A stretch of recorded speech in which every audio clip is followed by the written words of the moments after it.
Hello, Mr. Wilson and Tim. So I know you guys usually do these fireside chats together, and I'm honored to be included in today's conversation. I thought for today, with Mother's Day coming up, we could spend some time talking about all the very wonderful and important women in both your lives, including your mother, Minnie, Tim's mom, Betty, and your current wife, Joan. I was thinking we could start with your mother, Minnie. Can you tell me a little bit about her? I had a very wonderful mother. She was a very bright woman. She could read all the papers in Jewish and English, and she could sing very well. She was a lovely lady.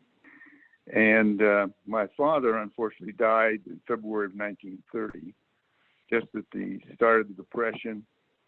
And my mother was left with a business, and the Depression was the worst we'd ever had practically in the United States.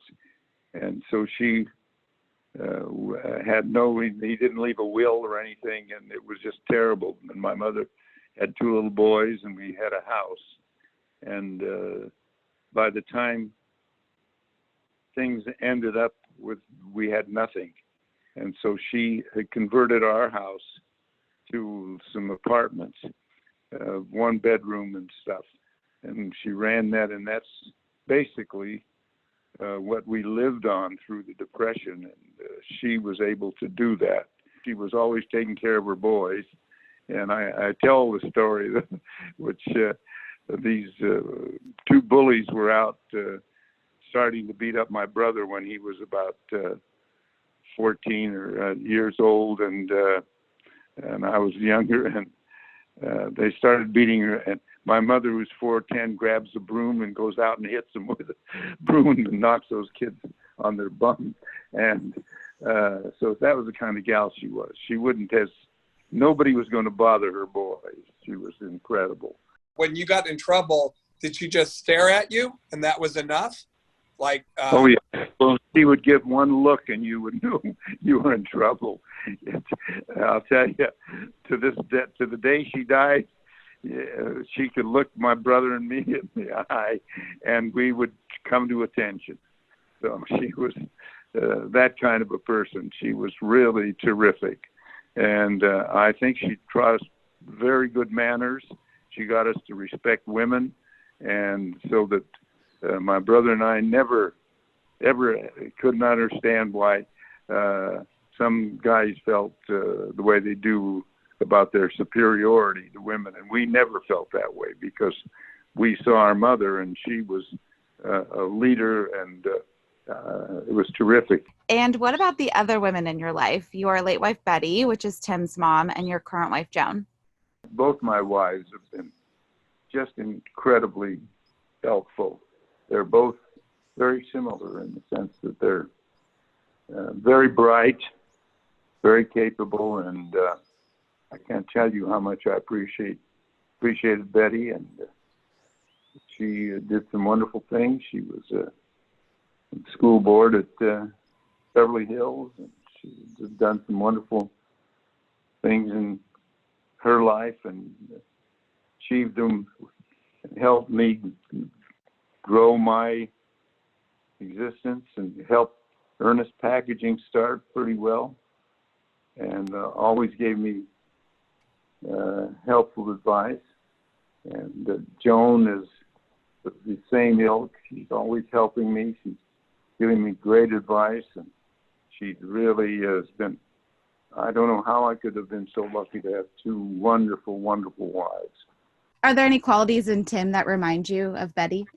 You know, I think they have integrity. They're both honest. They're both realize that other people need things. They're charitable. They put up with me, and that's the important thing.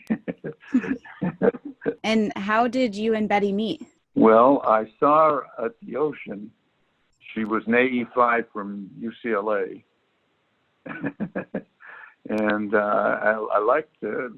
And about a year later, I got a date with her. It's very funny. She says, I said, "You remember me?" She says, "Oh, yeah, I remember you." She said, "Sure." I said, "Yeah." And she says, "You're blonde and blue-eyed, aren't you?" And I said, "I don't think you remember me." But anyway, that's how we met, and we started going out. Before you know it, she graduated UCLA, and she was a terrific gal. She tells a funny story about how you had to propose to her because you left her. My dad started his law firm, and he needed, this is my mom's side of the story, and he needed a secretary because he was going out of town. And so he had her come to the office, and he left. He didn't give her any money. She didn't know really what to do. And so she had to work his office for 2 weeks, and then when he came back, she gave him an ultimatum, which is, you better marry me or forget it, or at least pay me. Well, I don't think it's that way. That's the story I heard. wanted to marry her. I mean, it's absolutely true. I was. She did take care of me on that, but we were pretty well engaged by that time, actually. So, Do you have anything to add about your mom, Tim? She was very curious. She was very smart. She was loyal to a T, but if you crossed her, that you were dead. And she was tremendously curious in arts, history, sciences. I mean, everything fascinated her. Mom was of a generation where women didn't work. And so it was really a shame because she was so smart, and she couldn't use that to the ability that fortunately women can, and all people can today. And so it was sort of a repression at that time. So she took that energy and she really dovetailed it into Minda and I, making us, more curious or stuff. And then later on, when things opened up, she really was one of the first women to join a program called Coro. She ran for school board. She did all sorts of things, and basically was finally freed from a cage. Is there anything else you want to add about all the women in your life?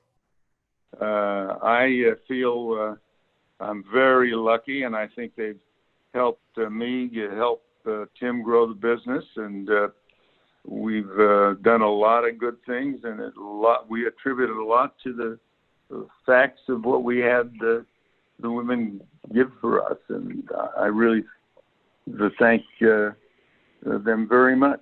Closing question: what would you say today to all the women out there as Mother's Day comes around? You're just as equal to anybody, and probably better. How's that? I love that. Thank you both very much, and happy Mother's Day.